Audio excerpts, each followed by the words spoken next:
জয়পুরহাটে রোগবালাই ও পোকামাকড় দমনে ফসলে কীটনাশকের যথেচ্ছ ব্যবহারের স্বাস্থ্য ঝুঁকিতে রয়েছে কৃষকরা। এমনকি কীটনাশক ব্যবহারের সঠিক পরামর্শ কৃষি বিভাগ দেয় না বলেও অভিযোগ আছে। তবে কৃষি কর্মকর্তারা জানালেন, কীটনাশক প্রয়োগে নানা পরামর্শ দেওয়া হচ্ছে। জয়পুরহাট সংবাদদাতা এরশাদুল বারী তুষারের তথ্যচিত্রে কানিজ নুসরাতের প্রতিবেদন।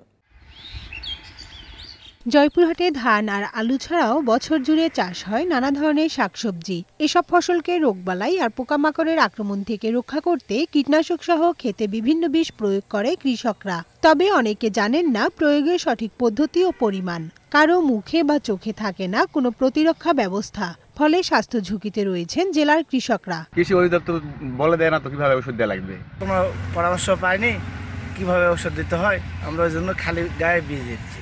কীটনাশক ও ওষুধের বিষক্রিয়ায় শ্বাসকষ্ট, ক্যান্সারের মতো দুরারোগ্য ব্যাধি হবার আশঙ্কা রয়েছে বলে জানালেন এই চিকিৎসক। প্রোটেকশন ঠিকমতো নিয়ে সেইভাবে মাস্ক, ক্যাপ এবং অন্যান্য আরো ভালো মতো কাপড় পরিহিত করে তারপরে সেটা করা উচিত।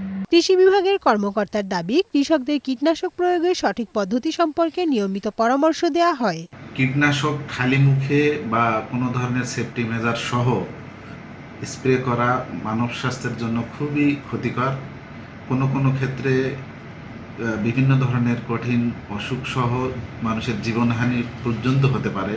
কৃষকরা সচেতন হলে স্বাস্থ্য ঝুঁকি এড়ানো সম্ভব বলেও মনে করেন এই কৃষি কর্মকর্তা।